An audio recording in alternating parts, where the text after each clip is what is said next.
I'd like to start off by expressing my hope that today's hearing will be productive in revealing the truth, both to the committee and to the American people. That's how pundit and former Trump campaign manager Corey Lewandowski began his testimony before the House Judiciary Committee on Tuesday. Lewandowski was subpoenaed to appear in what Chairman Jerry Nadler designated as an impeachment hearing. But the hearing was arguably anything but productive. Committee members clashed, with Republican members questioning their Democratic colleagues about its purpose. When I asked the chairman when we might have an opportunity to question Mr. Horowitz, he said, "I don't know. I haven't thought about that." Of course you haven't thought about that.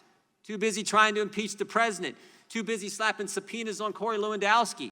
Republicans also blame the Obama administration for Russian interference in the 2016 election, despite special counsel Robert Mueller's report establishing connections between Trump campaign officials and the Kremlin. At times, Lewandowski appeared combative and responded to questions about the Mueller report with sarcasm. I have no obligation to be honest with the media because they're just as dishonest as anybody else.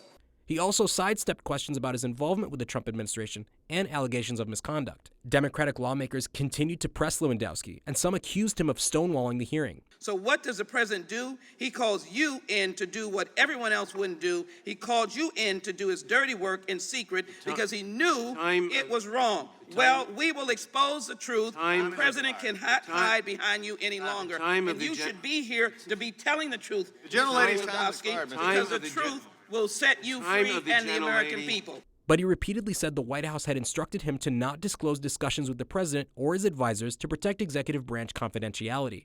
2 other top Trump aides were also subpoenaed, but the White House reportedly told them not to testify.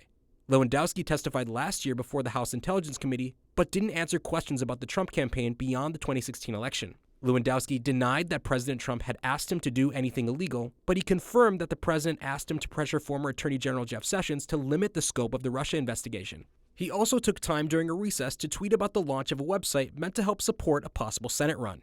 Lewandowski's repeated deferral to White House counsel raises a lot of questions about whether his previous work is covered by so-called executive privilege. The White House has repeatedly cited executive privilege to block members of the Trump administration from testifying about findings from the Mueller report. Lewandowski, though, has never actually worked for the White House, and Democratic committee lawmakers balked at the idea that he's immune from oversight.